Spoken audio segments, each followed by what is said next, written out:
Que le Dieu du ciel nous préserve du mal, que le Dieu du ciel nous donne ce que notre cœur désire, que le Dieu du ciel connaisse nos pensées et nous rétablir de jour en jour et nous donne des connaissances, de l'intelligence, de la sagesse, suivant sa volonté. Je vous salue dans ce précieux nom, le nom de notre Sauveur Seigneur Jésus-Christ.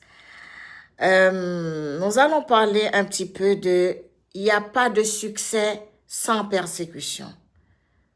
À côté de persécution, il y a succès, ou bien à côté de succès, il y avait persécution. Il n'y a pas de succès sans persécution. Il faut avoir des persécutions pour aboutir au succès. Il faut avoir des persécutions pour aboutir au succès. Quand on a ça en tête, ça va nous donner une force inexprimable en Dieu.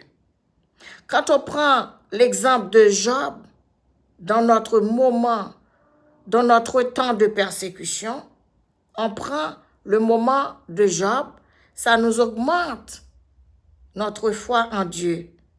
Parce que quand on voit l'histoire, la vie de Job, sa femme, ses enfants l'ont abandonné. Job restait toujours croyant en Dieu.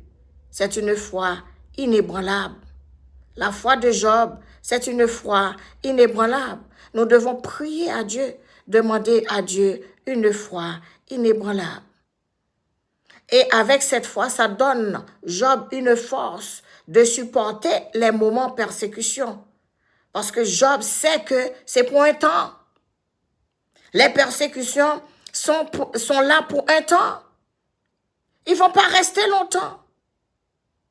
Tôt ou tard, ça va se terminer en succès. N'oublions jamais ce mot. Il n'y a pas succès sans persécution. Quand tu es persécuté, à la foi en Dieu, Dieu va agir les moments de persécution en moments de joie.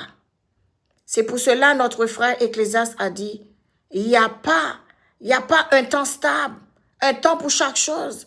Un temps tu es persécuté, un temps tu vas avoir la joie. Et quand le temps de joie arrive, il faut avoir la joie. Il faut s'exprimer sa joie.